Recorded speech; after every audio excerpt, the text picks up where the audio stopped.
Na obra fantástica de Tolkien, O Senhor dos Anéis, somos apresentados um pequeno hobbit chamado Frodo.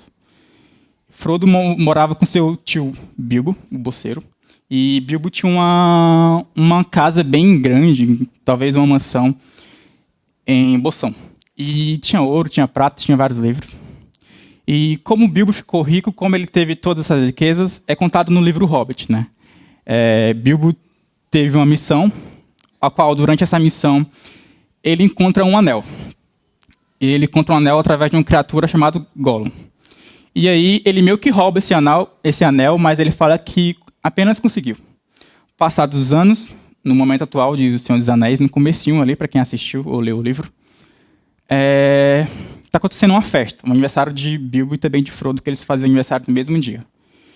E daí, nesse momento, nessa festa, tem um pequeno discurso de Bilbo. Ele, de repente, some literalmente, pois o anel era um anel mágico e dava o poder de visibilidade para quem o possuísse. Então, ele sumiu, literalmente, e deixou um testamento para Frodo. Deixou todo o ouro, toda a prata, todas as riquezas, tudo isso para Frodo, e também, inclusive, o anel.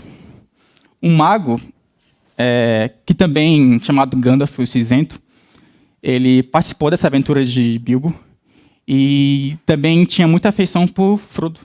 E ele já suspeitava desse anel. E, sabendo disso, ele descobriu que não era um simples anel. Era o anel, um anel. E o anel foi forjado pelo Senhor das Sombras, chamado Sauron. Dito isso, Gandalf foi falar com Frodo e disse tudo isso. E Frodo estava prestes a embarcar numa jornada a qual ele não imaginava quão grande seria. É bem verdade que Frodo ele não queria estar ali. Ele queria apenas que o anel fosse um simples anel. E ele queria apenas fazer coisas de hobbit, comer morango, essas coisas todas. E ele sempre dizia a Gandalf que ele não queria, de jeito nenhum, essa jornada. E chegamos aqui a Paulo e Timóteo. Em dois contrastes. Paulo estava encerrando a sua jornada. E Timóteo apenas iniciando.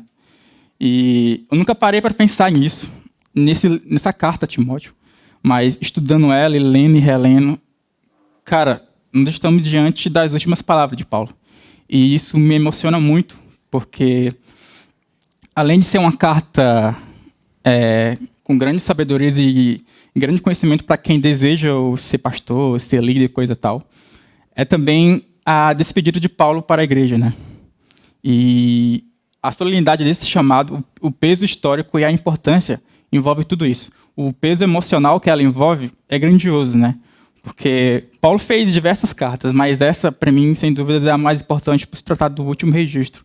Então, tem um nível bem assim. E é um documento de últimas palavras. E se perguntando um apóstolo como Paulo, né? O quão grande ele foi, sabendo hoje. Mas o que se passa na cabeça dele, quais são essas últimas preocupações nesse momento de dor, angústia e de abandono.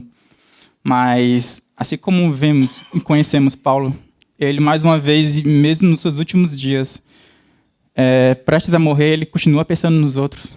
E não foi indiferente com Timóteo. E, além disso, de ser uma carta a um mestre, a um pupilo, a um Jedi, a um Padawan, assim podemos dizer, é uma carta de despedida de pai para filho. Não é de exagero dizer, né, que o próprio Paulo falou em Filipenses, capítulo 2, que Timóteo serviu na jornada com ele como pai e filho. Então, sabendo de tudo isso, Paulo não pede para que Timóteo faça o Evangelho 2, ele não pede para que Timóteo reinvente ou que ele busque novas maneiras para ele passar pelo aquele momento. Não. A única coisa básica que Paulo pede é que Timóteo permaneça naquilo que ele aprendeu nas Escrituras. Então, era hora de Timóteo deixar as limitações dele para lá. Se ele era jovem, tímido demais, Paulo dizia, cara, não é hora de ser tímido, não importa se você é jovem. Paulo vai dizer que, cara, não ligue se vão te aprovar e você nem espere que te aprove, tanto assim, nesse seu chamado, mas é hora de pregar a palavra. E não importa se você tá tendo a sua liderança contestada, não importa nada disso, é hora de pregar a palavra. E é tudo isso que Paulo pede a Timóteo, né, para que ele pregue a palavra em resumo de tudo. Então, o capítulo 1, que o Dani trouxe, podemos dizer que Paulo fala lembrar das lágrimas sinceras de Timóteo e para que ele lembre da sua fé não fingida. E ele fala para não se envergonhar do evangelho e reavive o dom de Deus e guarde com fé e coragem. No capítulo 2, o Paulo fala a Timóteo para que ele suporte o evangelho como um soldado na batalha e que ele evite conversas tolas, inúteis e profanas. E chegamos no capítulo 3. No capítulo 3, vamos ver o nível de sinceridade absurda de Paulo com Timóteo. Cara, talvez Timóteo esperasse uma outra carta.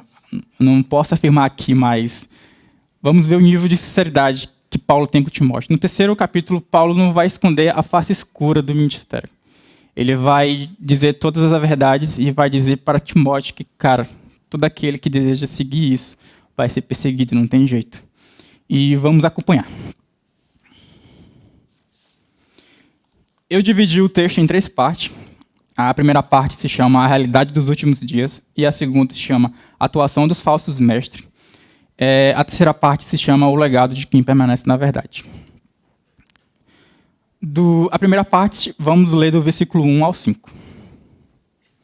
Saiba que, nos últimos dias, sobrevirão tempos difíceis. Isso porque os homens serão amantes de si mesmos, apegados ao dinheiro, arrogantes, orgulhosos, blasfemos, desobedientes aos pais, ingratos, ímpios, insensíveis, irreconciliáveis, caluniadores, sem domínio próprio, cruéis, inimigos do bem, traidores, impetuosos, soberbos, mais amantes dos prazeres do que amantes de Deus. Embora tenha uma aparência de piedade, nega o seu poder. Afaste-se desse também. Esses últimos dias que Paulo fala,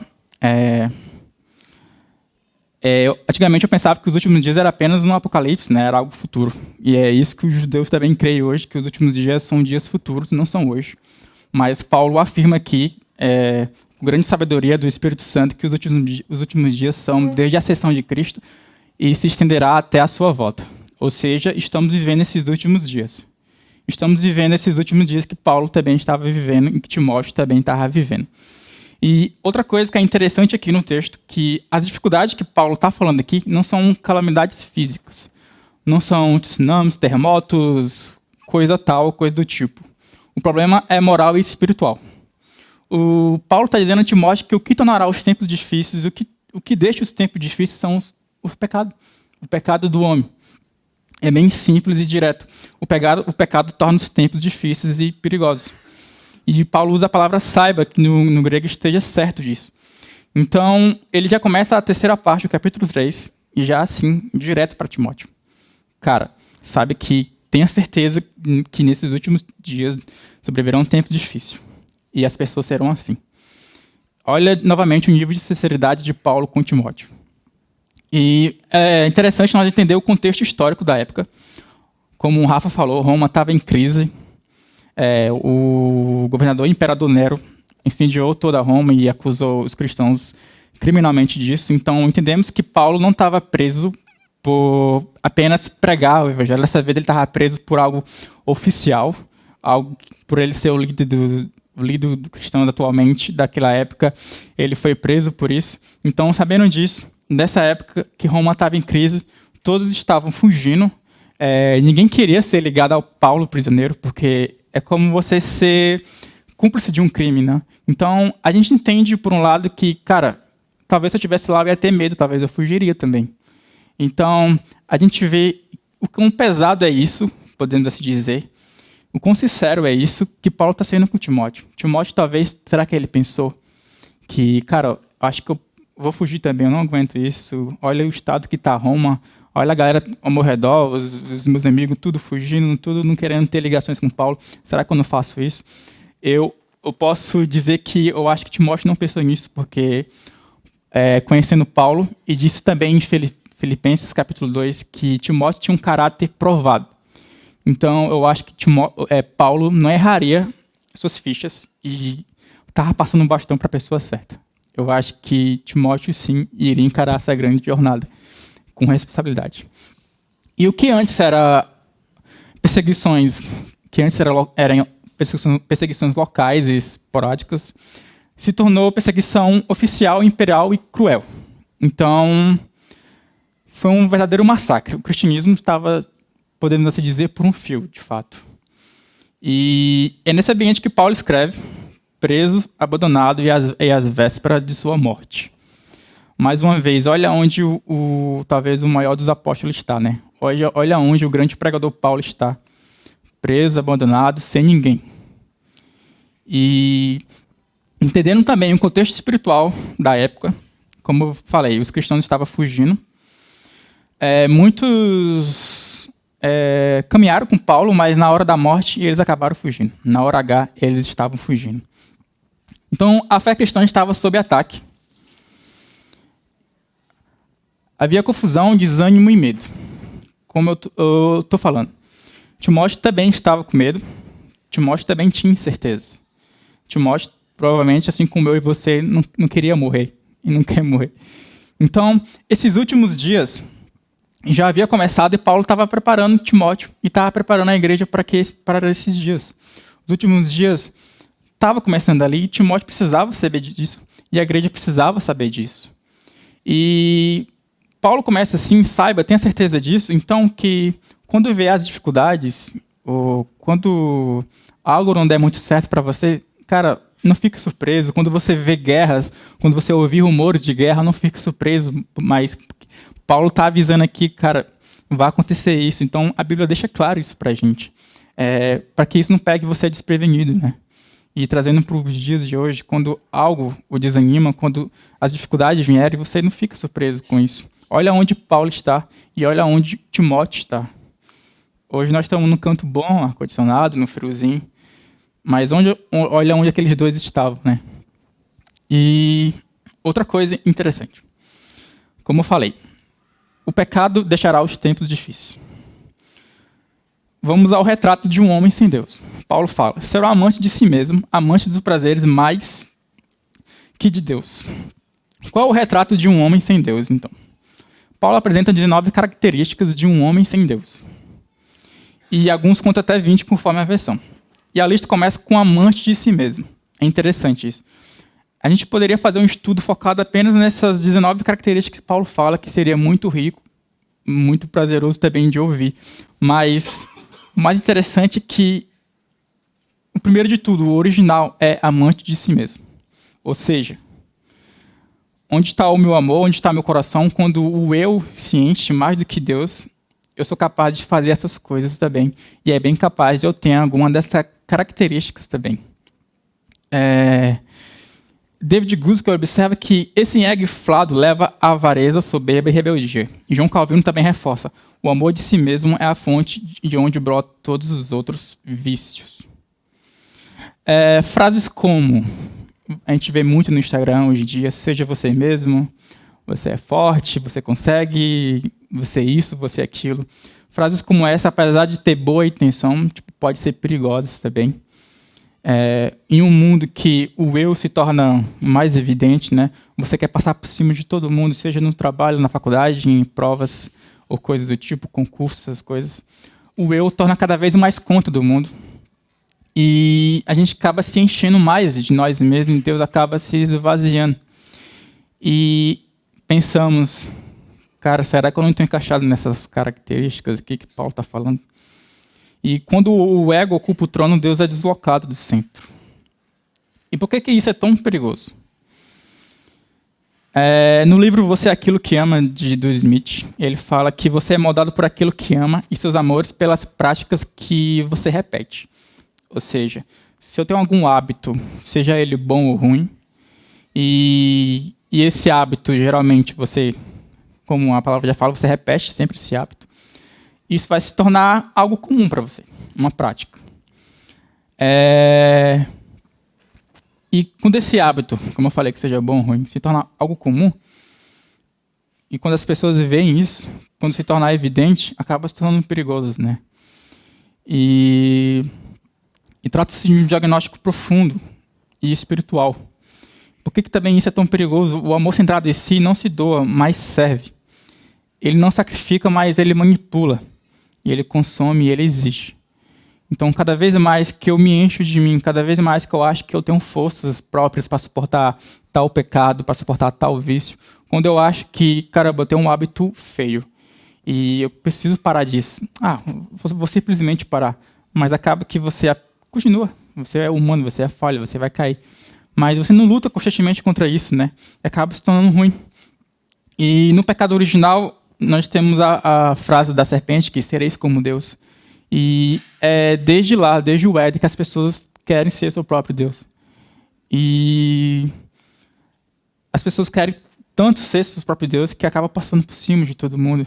E o amor vai cada vez mais se esvaziando e acaba se tornando tão perigoso como Paulo fala. Paulo fala também que não se ganhe com aparência. Piedade verdadeira produz frutos. A aparência de piedade, ela é um pouco perigosa porque está mostrando aqui que essas pessoas estão dentro da igreja. E, cara, isso é bem perigoso. As pessoas assim estão dentro da igreja e cada vez mais crescem igrejas com bastante pessoas assim. Talvez até elas são maioria. E a única esperança para que esse quadro é um novo nascimento pelo Espírito Santo. E que venhamos examinar nosso coração. Essa lista, como eu falei aqui, a aparência de piedade, eles estão dentro da igreja. Então, que venhamos examinar nosso coração.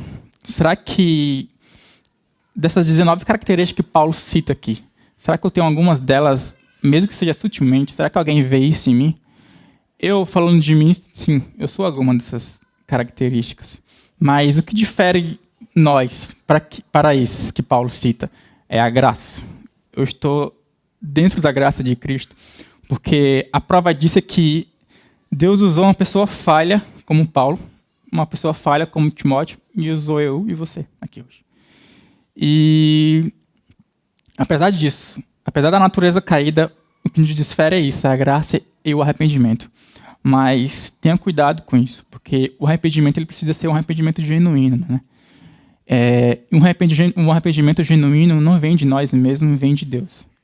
E que nós possamos orar por esse arrependimento, porque é fácil dizer que eu estou arrependido de algo e no outro dia eu caio de novo nisso. E de novo, no outro dia eu caio de novo nisso. No outro dia caio de novo. E eu começo a me perguntar, será que de fato eu tenho um arrependimento genuíno? Será que eu estou verdadeiramente em Cristo? Então, que possamos orar, pedindo um coração saudável, né? Que chegarmos a Deus mais santo, assim, por assim dizer. E também, é interessante lembrar que Paulo também sofria com isso. Paulo um dia chegou para Deus, talvez desesperado, dizendo de um espinho que estava perfurando a alma.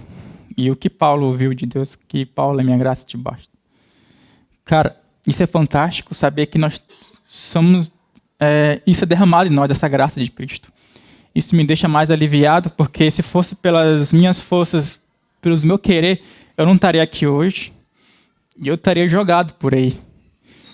Mas, pela graça, pelo sacrifício perfeito que foi Cristo, Ele perdoou meus pecados e perdoou os seus pecados.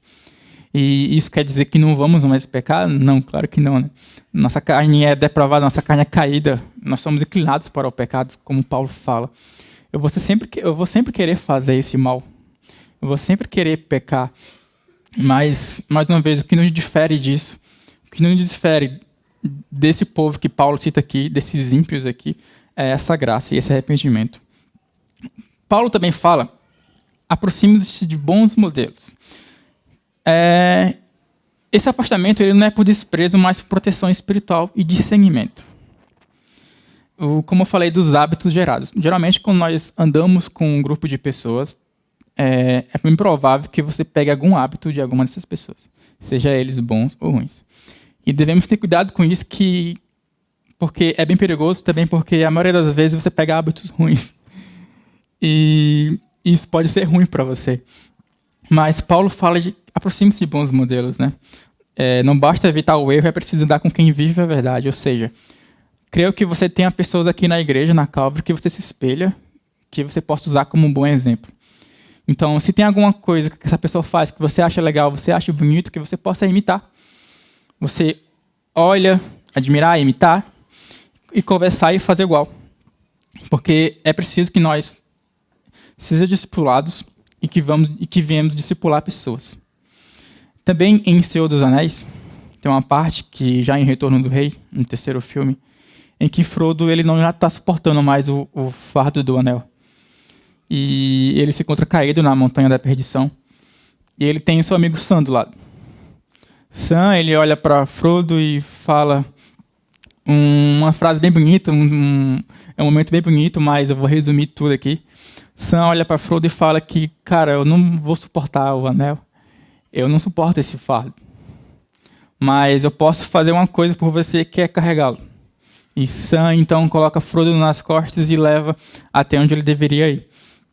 E que possamos ter pessoas assim em nossa vida, pessoas como Sam, de Senhor dos Anéis, que, apesar de que, quando o seu fardo for pesado demais, você compartilhe com alguém, você converse com alguém, você conte o que está acontecendo, você dá rolê com alguém, você caminha com alguém. E creio que a igreja é o melhor ambiente para isso. De pessoas assim, que você possa confiar, confessar seus pecados, que vocês juntos possam superar isso. E por isso que é tão bom os grupos de conexão. Cara, eu não estou fazendo propaganda nenhuma aqui, mas os grupos de conexão são ótimos, excelentes, porque você se aproxima mais de pessoas, de grupos, e você pode criar esses vínculos. Vínculos quais que você pode compartilhar seus pecados, seus defeitos, seus erros. E isso pode ser bom, e Paulo recomenda. Aproxime-se de bons exemplos. Evite a aparência do mal.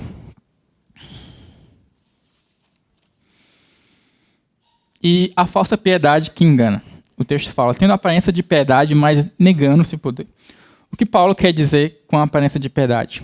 A aparência é um revestimento externo, um show e uma máscara. Como eu falei, essas pessoas estão dentro da igreja. E por que essa falsa piedade é tão perigosa? Ela, em primeiro, ela engana a si mesma. Em segundo, eles rejeitam o poder do evangelho. E em terceiro, distorce o testemunho da igreja. Como eu falei, é bem comum termos igrejas hoje que essas pessoas provavelmente são maioria. E nós queremos sim igrejas lotadas, queremos um prédio grande, queremos que todo mundo venha à igreja, mas nós não queremos a qualquer custo isso, né?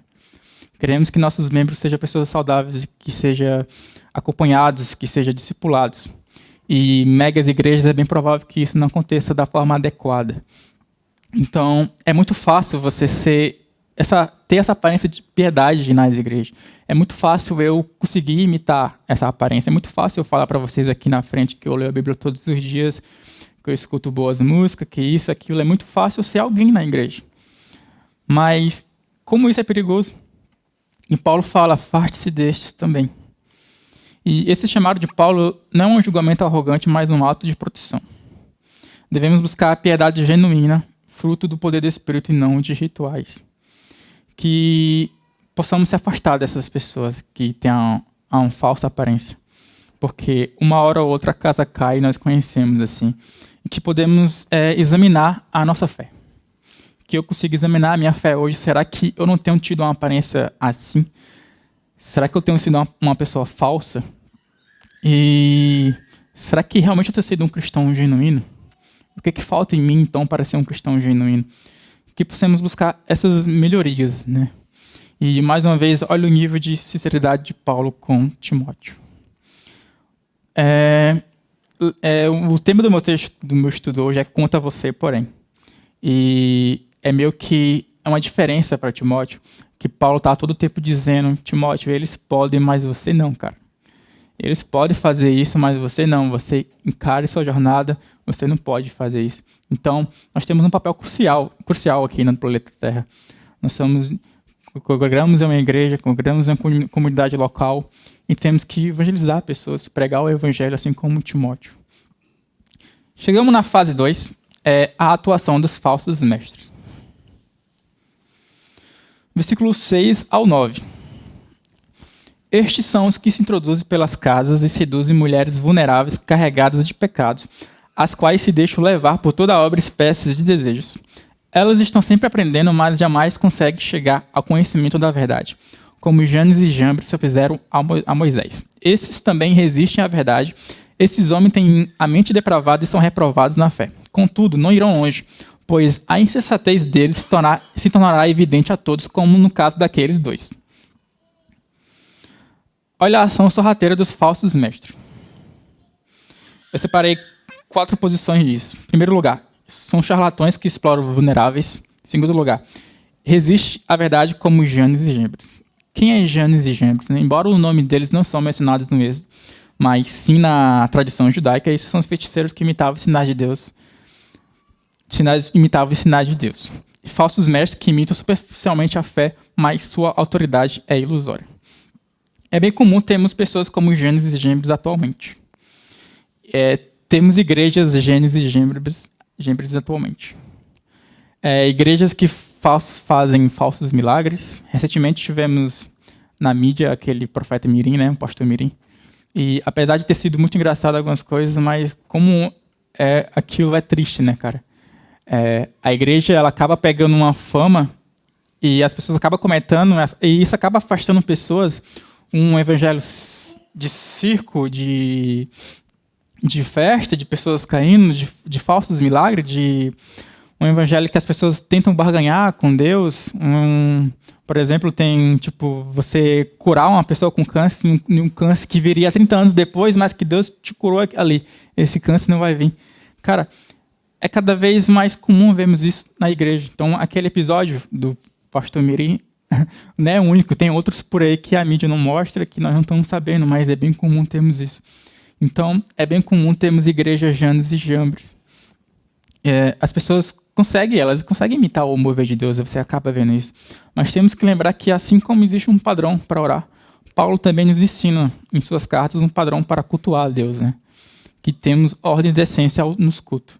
Não precisa ser um circo como aquilo que nós vimos. Em quarto lugar, corruptos de mente e reprovados na fé. Eles tentam professar a fé, mas são reprovados, sem verdade, sem frutos, sem aprovação divina. Essas pessoas conhecem palavras certas, mas têm um coração errado. No capítulo 1, Paulo fala para Timóteo guardar o evangelho, ao qual ele aprendeu.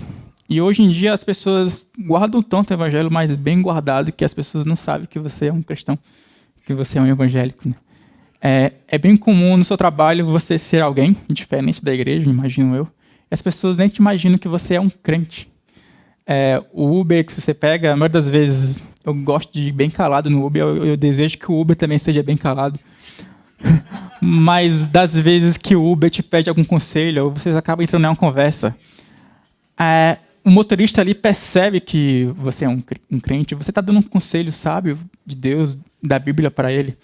Então, as pessoas, elas guardam também o evangelho que, cara, você não percebe diferenciar essas pessoas aqui, os escolhidos de Deus, com as características que Paulo cita aqui dessas pessoas. Você não consegue diferenciar.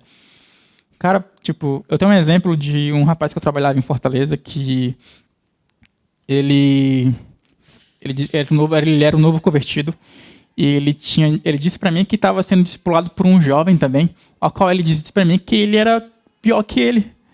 Cara, eu fiquei assim, mano, como é que pode? O cara entra na igreja e novo convertido vai ser discipulado por uma pessoa que ele disse ser tão pior que ele. Tipo, isso é bem comum, mais do que você imagina. É bem comum você ver jovens imaturos ensinando jovens imaturos. É um cego guiando um outro cego. E qual a chance disso dar certo, né? E quem são os vulneráveis de hoje?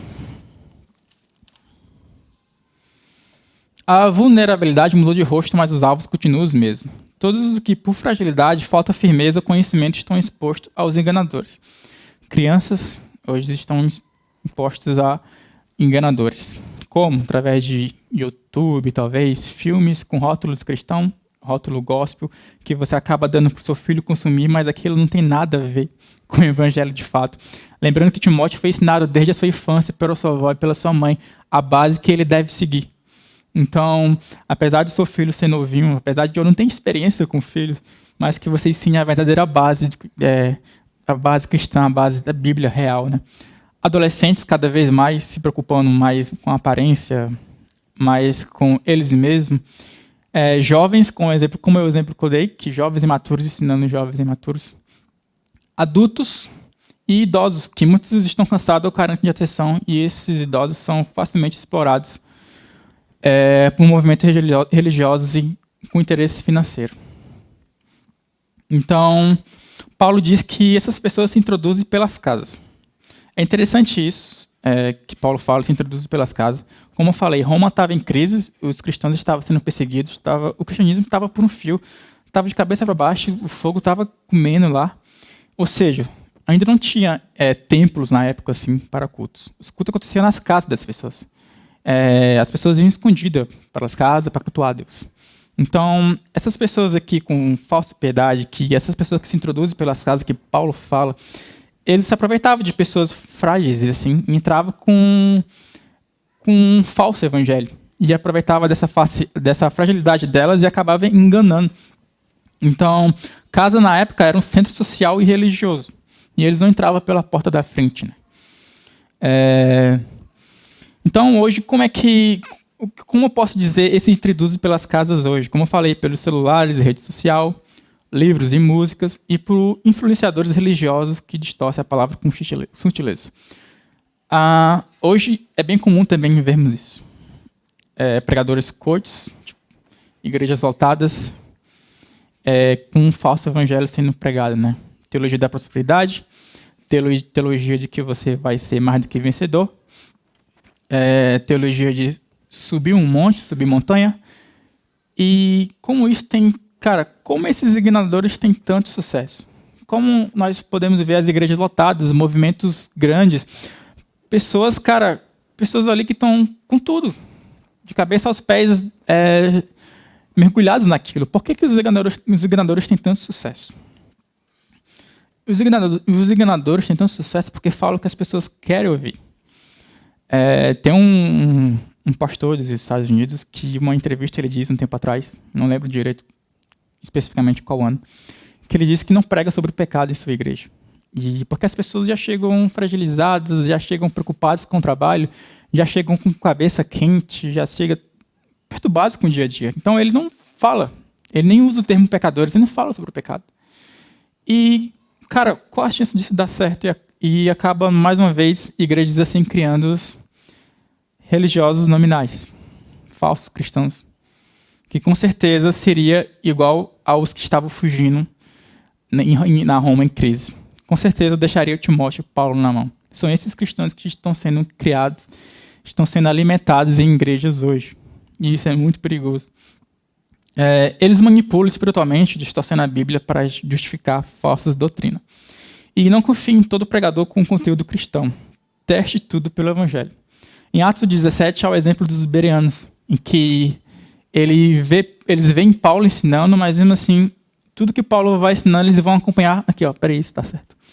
E temos que ter cuidado ao ser assim, porque às vezes pode parecer que você é um sabichão, que você é arrogante, presunçoso, dono da verdade. Não seja assim, por favor. Mas que, caso você tenha alguma dúvida sobre aquilo que foi pregado na frente, caso você tenha dúvida sobre aquela atitude do seu pastor ou do seu líder, que você possa buscar boas fontes. Caso você não encontre boas fontes, não encontre na Bíblia, você procure pessoas saudáveis de fato, procure pessoas que possam te aconselhar da maneira certa. Então, por favor, ao você ser assim, seja desse jeito, não seja um arrogante, um presunçoso, um dono da verdade, ao dizer que o seu pastor está errado e você está certo. Eles estão sempre aprendendo, mas nunca conhecendo. Jamais conseguem chegar ao conhecimento da verdade. A resistência da verdade não é ignorância, ela é uma rebeldia. Paulo fala de que ouviu a verdade, viu seus frutos e resistiu de propósito. Eu acho que melhor pessoa para dar um exemplo desse, que Paulo não existe. Paulo ele foi discípulo de Gamaliel, e Gamaliel ele foi talvez um dos judeus mais respeitados e mais renomados do primeiro século. Então, dito aí, você já sabe que Paulo ele tinha uma teologia profunda, sim, da hora. Ele era judeu fariseu, e de judeu fariseu ele era perseguidor dos brabos, que com certeza ele talvez fosse do tipo de pessoa que contava na parede quantos cristãos ele matou hoje, queria bater meta, mas ele foi de perseguidor, de assassino brutal para convertido e apóstolo. É essa pessoa que Deus usou, cara. É essa pessoa que Cristo chamou para ser apóstolo. Eu acho isso fantástico. Eu gosto muito de Paulo, cara. Porque Paulo era incrível. E, sabendo disso, Paulo ele deu esse exemplo de quem ele ouviu a verdade. E ele não teve resistência contra a verdade. Paulo, ele tinha, como eu falei, um ensino teológico profundo. Ele tinha muito, talvez, se algum dos outros apóstolos fosse tentar converter Paulo, eles iam perdendo um argumento total, talvez os caras iam deixar Cristo. Mas nada menos, nada mais que Jesus Cristo ressurreto, ressuscitado para converter Paulo. Eu acho isso também fantástico. Então, Paulo, ele não resiste à verdade ali. Conhecereis a verdade vos libertará. E quem é a verdade? A não ser Cristo. E Paulo, depois dali, ele foi quem nós nos conhecemos. Ainda como Janes e Jambres, ele sabe manipular, criar imitações. Essas pessoas que Paulo cita, elas não são pessoas neutras. Essas pessoas estão ativamente se opondo à obra de Deus. Elas estão cientes disso. E quem resiste, o coração endurece. Essas pessoas que acabam enganando igrejas, acabam enganando públicos voltados, cara, é bem comum que essa pessoa saiba o que está fazendo. Isso é bem cruel. E eu lembro do exemplo de Jesus ao ensinar parábolas, em Marcos capítulo 4, que ele conhece os dele, e aos que são deles ele revela, e aos que resistem ele oculta como um juízo. Então, apesar de ser pesado isso, apesar de que ouvir isso deve ser um incômodo, mas, de fato, Jesus conhece os nossos corações e ele conhece a quem resiste à verdade. E ele ocultará a verdade para isso. Ou seja, os que resistem à verdade deliberadamente acabam por não compreendê-la. E essa cegueira espiritual é consequência da dureza do coração. E mais uma vez, quem resiste, endurece. E, por favor, tenham cuidado com isso, né? Tenham cuidado com falsas verdades, falsos evangelhos que andam por aí. E essa cegueira espiritual é a consequência da dureza do coração. E essas pessoas se fecham tanto que mesmo a verdade clara se torna opaca diante deles. Então, apesar de que você se esforce mandando um textão, tentando argumentar para que eles... Cara, isso está errado. Não. Eles não vão entender. Essa verdade não é clara para eles. E bora inspecionar um pouco o perfil dos que resistem à verdade hoje. Eles ouvem a palavra de Deus, mas seguem suas próprias ideias. Falam de Jesus, mas rejeitam um arrependimento, cruz e obediência e genuína. Essas pessoas pregam uma cruz de papel. Essas pessoas pregam um evangelho falso. Um evangelho bem de boa, bem tranquilo, que você não vai ouvir falar sobre o pecado. Você vai apenas ouvir que você vai conseguir, que você vai ser chamado de lindo, de bonito.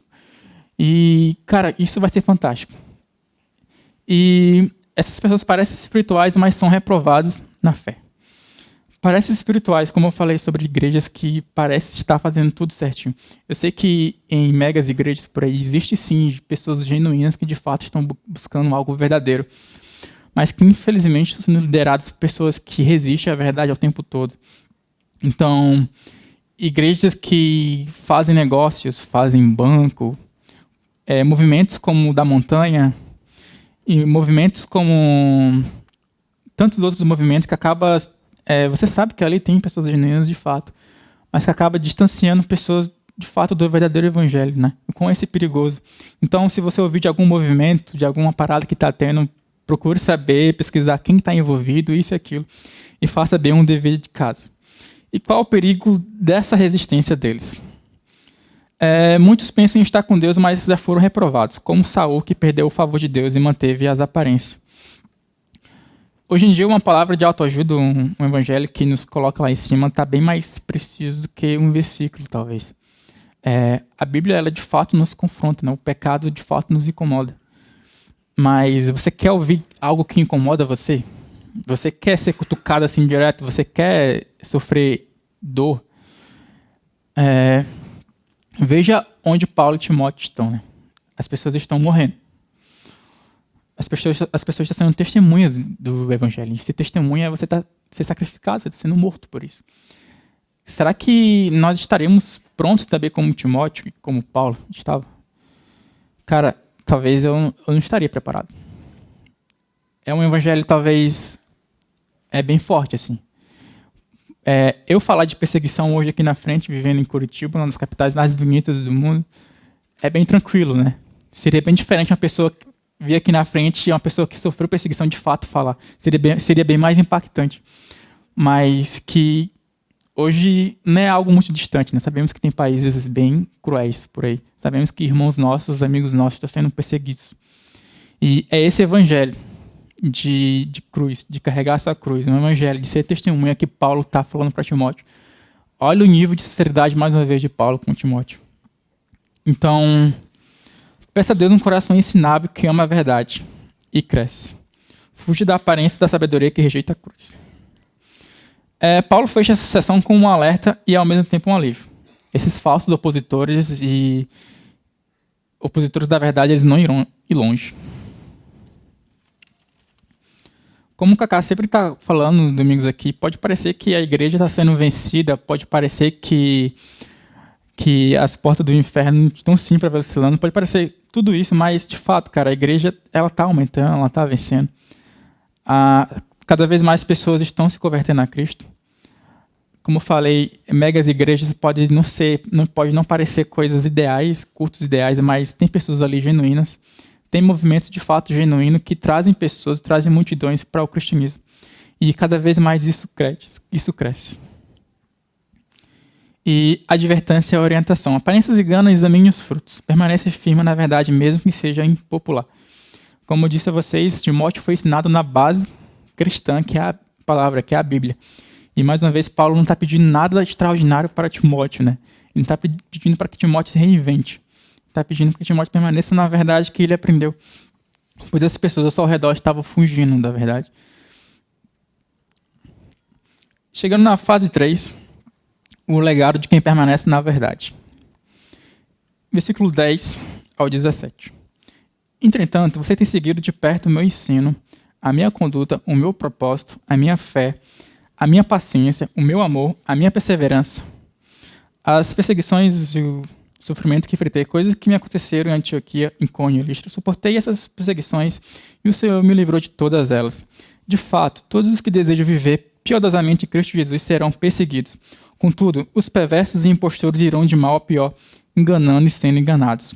Quanto a você, porém, permaneça nas coisas que aprendeu, a das quais tem convicção, pois sabe de quem as aprendeu. Porque desde criança você conhece as Sagradas Escrituras que são capazes de torná-la sábio, por meio da fé em Cristo Jesus. Toda a Escritura é inspirada por Deus e útil para o ensino, para a repreensão, para a correção e para a instrução na justiça, a fim de que o homem de Deus seja apto, plenamente preparado para toda a obra. O exemplo que inspira. Paulo fala que você tem seguido de perto, então não é apenas um exemplo normal que Timóteo tinha. Cara, Timóteo ele acompanhou Paulo. Assim como Paulo fala que Timóteo teve seu caráter provado, Timóteo também presenciou todos os sofrimentos de Paulo e viu toda a sua perseverança. Então, como eu falei no começo, será que Timóteo pensou em fugir? Eu acho que não. Por ele ter acompanhado Paulo em toda essa jornada e ter visto todos os seus sofrimentos e todas essas perseguições que Paulo enfrentou, Timóteo viu Paulo ainda adorar o Senhor, pregar o Evangelho. Então, para que pessoa melhor para se inspirar, né? Então, Paulo não fala de um ensino distante ou só teórico. Timóteo seguiu Paulo de perto, vendo seu exemplo de vida. Transformação prática. Timóteo presenciou a doutrina virando conduta, viu fé resistindo às provações e propostas nas escolhas. E, como eu falei no começo, não é à toa que Paulo depositou as suas fichas em Timóteo. Mais uma vez, Timóteo teve seu caráter provado. E, como eu falei, Paulo não erraria a flecha. Paulo sabia bem a quem passava o bastão. E, com certeza, Timóteo, ele ouviu, ele entendeu essa carta e partiu para a missão. Também fica um questionamento. Quem caminha conosco precisa ver uma fidelidade real, que não é baseada apenas em palavras, mas na forma como vivemos. Será que as pessoas do nosso grupo de amizades, as pessoas mais próximas, elas veem em nós esse amor, essa vida de fato genuína? Será que nós estamos mostrando isso? Porque é muito fácil falar para vocês palavras bonitas aqui hoje, mas você que acompanha a mim mais de perto, será que você vê isso? Será que a minha esposa vê isso? Será que o seu irmão, sua esposa vê isso em você? E um testemunho em meio à dor. Lembrando que Frodo ele não suportou a dor e o fardo do anel. Mas Paulo cita que Timóteo também viu suas perseguições e sofrimentos. A fé de Paulo ela não era blindada de aflições. Cara, se Paulo, o apóstolo Paulo, estamos falando do apóstolo Paulo, sofreu tudo isso, tipo, quem dirá eu, né? Não é ninguém aqui. E às vezes, isso tudo que Paulo está enfrentando, às vezes ainda temos coragem de acordar no domingo e pensar, simplesmente não vou ao culto hoje. Cara, tipo, olha a importância que temos aos cultos dominicais e olha como algumas pessoas queriam ir aos cultos todos os domingos. E a nossa luta maior, às vezes, é uma dor de cabeça. Às vezes é um chute na quina que você machucou o dedinho. Às vezes é algum rolê mais importante. E isso impede você de ir à igreja. Isso. Cara, tipo, o que eu tenho feito, né? Eu leio a história de vida de Paulo e a vida de Timóteo, a vida de todos os mártires, a vida de todos os discípulos, todos os apóstolos. E eu percebo Cara, qual é o meu maior sacrifício que eu fiz diante de Deus? Qual será? Então, é um testemunho em meio à dor. E esse é o legado mais poderoso de qualquer palavra. Um testemunho de quem permanece firme quando tudo balança. Um tempo atrás, em 2018, a minha irmã, ela perdeu o seu noivo em um acidente de moto. E ela estava prestes a se casar, estava tudo comprado. E aqueles dias foram cinzas lá em casa.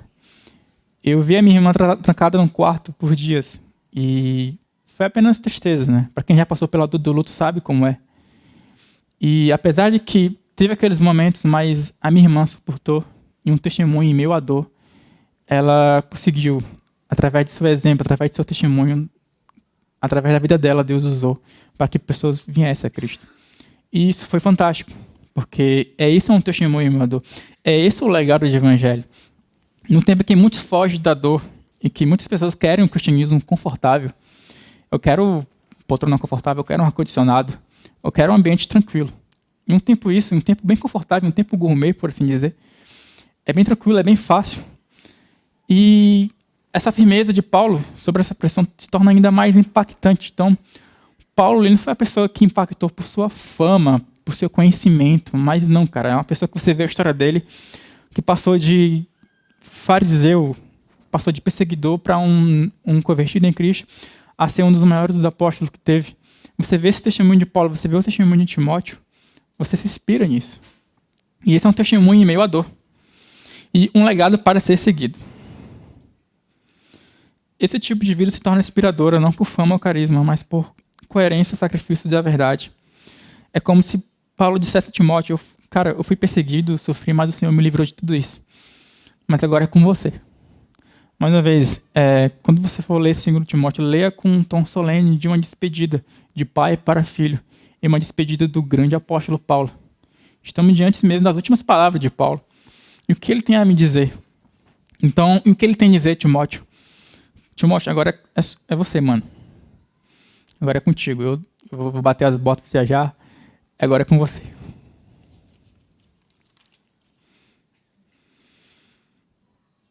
E vamos ver o que compõe esse legado. O legado do Evangelho é uma vida firme até o fim. Uma das coisas que compõe esse legado é a firmeza diante da oposição. Paulo foi preso, espancado, humilhado, enfrentaria a morte, mas não desviou da verdade. Olha a firmeza que Paulo tinha, né? Paulo, mesmo sofrendo várias e várias vezes, mesmo sendo espancado, mesmo sendo apedrejado, mesmo sendo perseguido, todas as vezes ele teve a firmeza diante da oposição. Enquanto, às vezes, para sair da igreja é suficiente uma treta com um pastor. Às vezes você sai da igreja por isso. Às vezes uma pessoa que te olhou torto, você sai da igreja por isso. Olha a firmeza que nós temos hoje, cara. Olha isso. Segundo lugar, a firmeza nas Escrituras. Paulo fala, permanece no que aprendeu desde criança, você conhece as Escrituras. Todas as Escrituras são inspiradas por Deus e útil. Perseguição é fogo, as Escrituras alicerce que não queima, o legado com raízes na palavra. Lembrando, Paulo fala para Timóteo permanecer na palavra. E para eu ter esse legado do Evangelho, para eu suportar isso, eu preciso ter intimidade com a Bíblia, com essa palavra. Como é que eu posso dizer que eu conheço a Cristo se eu não tenho uma intimidade com a palavra? Jesus fala que aquele que me ama é aquele que segue os meus mandamentos. E eu tenho seguido os mandamentos de Cristo, eu tenho amado mesmo Cristo, como eu digo, amar. E por meio desse livro aqui em cima, que você tem na sua estante de casa, por meio desse livro o mundo ele foi julgado e será restaurado. Por meio desse livro que Timóteo foi instruído, em que ele teve a sua base. Pode parecer que Paulo talvez fosse um super-herói, Timóteo também, mas, cara, ele teve vidas, a base dele estava nesse livro, no Antigo Testamento, ao qual nós temos hoje o Antigo Testamento e o Novo Testamento. Será que eu consigo ser igual a Timóteo também? Ter essa base, criar essa base? E, por muitas das vezes, você barganha o tempo que você tem com Deus para ler essa palavra. No Open foi ensinado sobre o momento da palavra, o momento de ler a leitura e de meditar nas escrituras. E foi falado que, cara, eu vou dar um exemplo. Muitas das vezes eu vou separar um tempo com Deus, eu vou ver quantos versículos tem um capítulo para eu ler. Ver se eu consigo ler tudo ou não. E no outro dia, não, eu vou ler X versículos e tá tudo certo. Não, eu vou ler 15 versículos e tá tudo certo. Eu tô bem espiritual para esse dia. Tipo, caramba, eu li um capítulo inteiro e tô sussa. E fica nessa. Então, muitas das vezes nós temos tratado a Bíblia com, talvez, não sei se é a palavra certa, mas com um certo desprezo. E a gente acaba barganhando com Deus isso, o tempo certo para ler a Bíblia. E foi por meio dessa base cristã que Timóteo teve, foi por meio dessa base que Paulo foi instruído. E foi por meio dessa base que ele suportou todas as dores. Então, por meio dessa base, nós também podemos suportar todas essas dores e tudo que nós enfrentamos. E o evangelho sem escritura é só performance religiosa. E a voz permanente da palavra, mesmo ausente, Paulo sabia, a escritura continuaria falando. Mesmo Paulo sabendo que estava em seus últimos dias, ele ainda estava preocupado com a igreja, ele ainda estava preocupado com Timóteo, com os outros. Nós vamos ver isso no capítulo 4, que Paulo, em seus últimos momentos, ele não deixa de ser quem ele era, que era se preocupar com as pessoas, com os outros. E o objetivo do legado do evangelho é isso. O homem de Deus plenamente preparado. O versículo 17 fala, a fim de que o homem de Deus seja apto, plenamente preparado para toda boa obra. Este é o fim do legado do evangelho, formar homens e mulheres de Deus. Não apenas bons oradores, mas cristãos maduros, úteis e convictos, fiéis até o fim. Então, que devemos se inspirar em Paulo, porque a obra de Deus é feita de pessoas falhas como Paulo, que muitas vezes ele foi inflexível. Paulo ele tinha uma carisma de uma pedra, mas assim como o modelo de Paulo, que se deixou persuadir pelo Espírito Santo com o tempo, e que agora você vê em sua despedida, pensando nos outros, pensando em Marcos, que muitas vezes talvez ele tratou Marcos mal, mas no capítulo 4 ele vai dizer, traga-me Marcos, ele me é útil. Você vê Paulo aqui preocupado com as pessoas e bem mais manso. Então, assim como Paulo, assim como o modelo dele, nós devemos se deixar persuadidos pelo Espírito Santo. E lembrando que um dia, mais uma vez, Paulo foi desesperado até Deus. Falar de um espinho que estava machucando a alma, e mais uma vez Deus fala a Paulo, Paulo, a minha graça te basta. E Timóteo seria a nova geração e se quisesse sustentar o legado de Paulo, teria que abraçar a dor da posição e o poder transformador da palavra. Então, o convite de Paulo a Timóteo não é um simples convite. É como se ele está chamando um Timóteo para, cara, talvez você está aí de boa, mas eu preciso que você venha aqui ao meu tiroteio. Olha o convite de Paulo. Olha o convite solene de Paulo para Timóteo. E mesmo assim, e olha o nível de sinceridade que ele está falando aqui para Timóteo. Então, se Timóteo queria tudo isso, se Timóteo queria, de fato, substituir Paulo, se ele quisesse pegar o bastão, sim, ele teria que abraçar essa dor, ele teria que abraçar os outros, ele teria que ser perseguido, porque a perseguição, talvez ela não virá, mas a perseguição ela é certeza, é um fato, você será perseguido. E, mais uma vez, no final de Senhor dos Anéis, há uma cena também de que Frodo ele já está uma despedida com seus amigos, Frodo ele abraça Sam em seus últimos momentos, e é como se eles lembrassem toda a jornada que eles passaram até ali. As últimas frases de Paulo aqui, que a gente vai chegando ao fim, é como se fosse o último abraço também de Paulo a Timóteo. No capítulo 4 nós veremos mais disso, mas a cada vez que você vai chegando ao fim dessa carta, você vê o tom mais solene de Paulo, você vai vendo mais o sentimento de Paulo. Lembrando que Paulo está em seus últimos dias. E essa cena ecoa com força em 2 Timóteo. Paulo não escreve uma carta de lamento, mas de legado. Ele não morre com frustração, mas com a certeza de que plantou algo que continuará a viver em mim e em você. Então, esse é o legado do Evangelho, ao qual o Dani, o Rafa, o Giovanni trouxeram, ao qual eu estou aqui hoje na frente. O legado do Evangelho não é um evangelho de flores, de dança, de festa, mas olha o legado de quem construiu Paulo. Olha como foi a vida de Paulo. E olha o legado de quem teria que passar por isso também, como Paulo passou, Timóteo. É bem forte, é bem pesado, e que será mesmo que eu quero esse legado? Será mesmo que você quer esse legado? O evangelho é isso, o evangelho é duro, mas que, pela graça de Cristo, nós somos gratificados por Ele, glorificados por Ele, e temos essa base aqui, a Bíblia. Podemos sim ter esse legado e seguir esse legado diante. Então, lembrando que o legado é esse, o legado que Paulo plantou. O legado que Paulo tudo suportou, tudo creu. O legado de Timóteo, que ele estava... Timóteo iria abraçar isso, as dores. Então, esse legado que ele possa continuar em mim e em você hoje. Que eu costumo dizer que quando a segunda-feira começa, que começa de fato, tipo, é a verdadeira vivência que você enfrenta no seu trabalho, na sua faculdade. E que, mais uma vez, é bem comum termos uma aparência aqui na igreja, mas de segunda a sábado, que possamos manter uma aparência genuína, de fato, de um cristão. Que podemos abraçar esse legado que Paulo construiu e que estava passando diante a Timóteo. Pois esse legado continua até hoje com nós, a sua igreja. Vamos ficar de pé e orar, por favor.